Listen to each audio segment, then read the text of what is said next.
In a recent episode of Curb Your Enthusiasm, Larry David holds up a pack of cigarettes, specifically Morley cigarettes. Now, let's rewind back to 1960 and the Alfred Hitchcock classic Psycho. Take a look at the cigarettes the psychiatrist is smoking in the final scene of the film. Look familiar?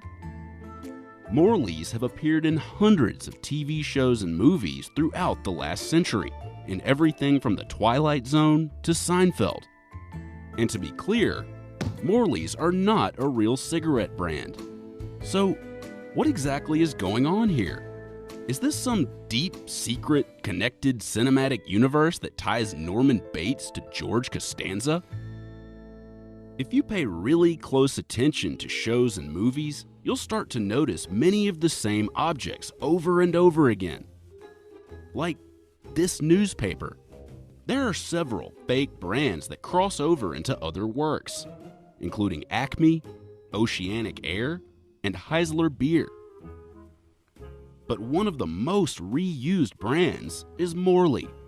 Morley Cigarettes is the most prominent brand of fictional cigarettes that has been used for the past 60 years in films, television shows, and video games. Jonathan Kuntz says they come from a company in Sun Valley, California. The Earl Hayes Press is a 100-year-old prop house that supplies fake brand props to Hollywood, and they are the main suppliers of Morley cigarettes. According to its website, Earl Hayes Press pretty much sells fake everything, from chips and beer to magazines and license plates.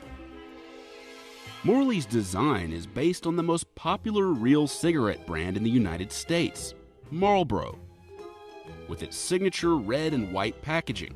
Come to where the flavor is. Come to Marlboro Country. Marlboros are often nicknamed Marleys, hence the fake name Morley. Earl Hayes Press sells Morleys in a few different varieties, including Morley Lights, as you can see here. But to understand why Morley even exists in the first place, we have to go back and take a look at the love-hate relationship between tobacco companies and Hollywood. What's that? Winston cigarettes. Try one, Granny. They're first rate.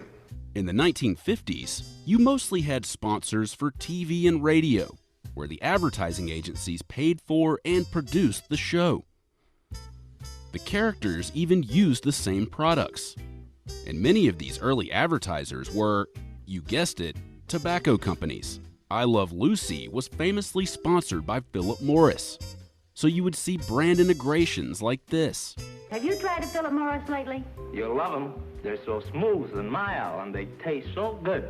Movies were also typically cross-promoted with tobacco companies.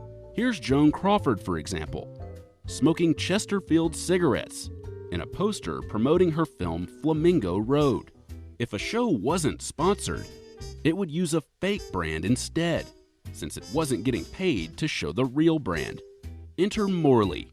This fake brand can be traced all the way back to episodes of Perry Mason and one of the most memorable horror movies of all time, Psycho, although the box shows an earlier white design as opposed to the newer red and white version. And I think this is what really started the Morley cigarettes craze.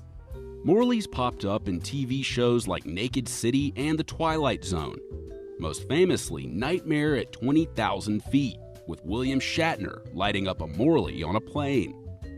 But Morleys weren't used as much during the 1970s and 1980s. Why? For one, the 1970 Public Health Cigarette Smoking Act banned cigarette ads from airing on television and radio. This was part of a big push to stop smoking in TV shows, and the appearance of cigarettes on TV decreased in general around this time by about 70%. Tobacco companies turned to movies instead, paying big bucks to have their cigarettes appear in popular films throughout the 80s. So there wasn't much of a need for fake brands like Morley in movies either. But this all changed again in 1998 with what's known as the Master Settlement Agreement, which banned tobacco advertising in both films and TV. paving the way for the fake brand's triumphant return.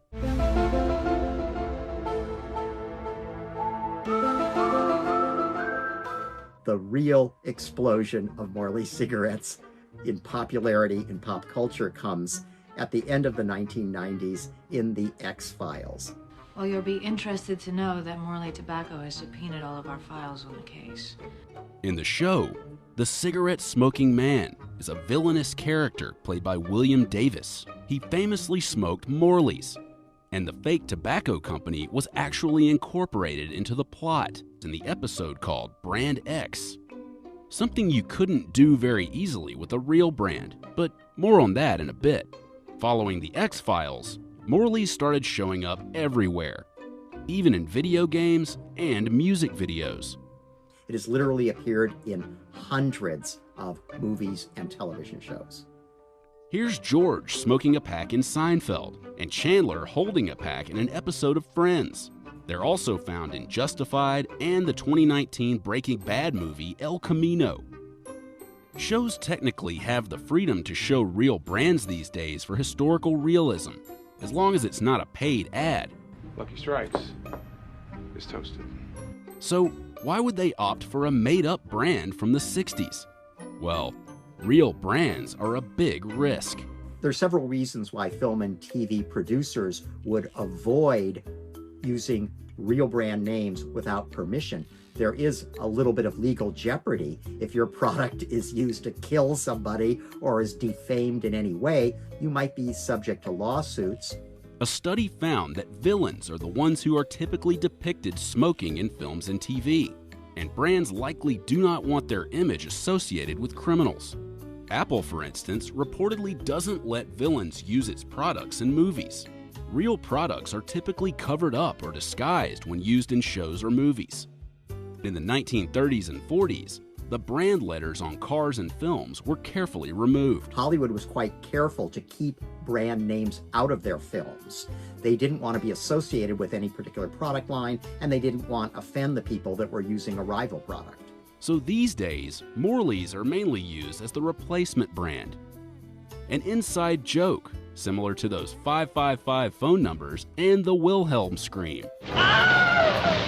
Morley cigarettes have become almost like a meme on the web, something where you can kind of wink your eye at the audience and say, you know, we know that you know that this is really a movie or a television show, and we're just kind of playing with things. And just as there's a risk associated with smoking real cigarettes, there's a risk with Morleys as well.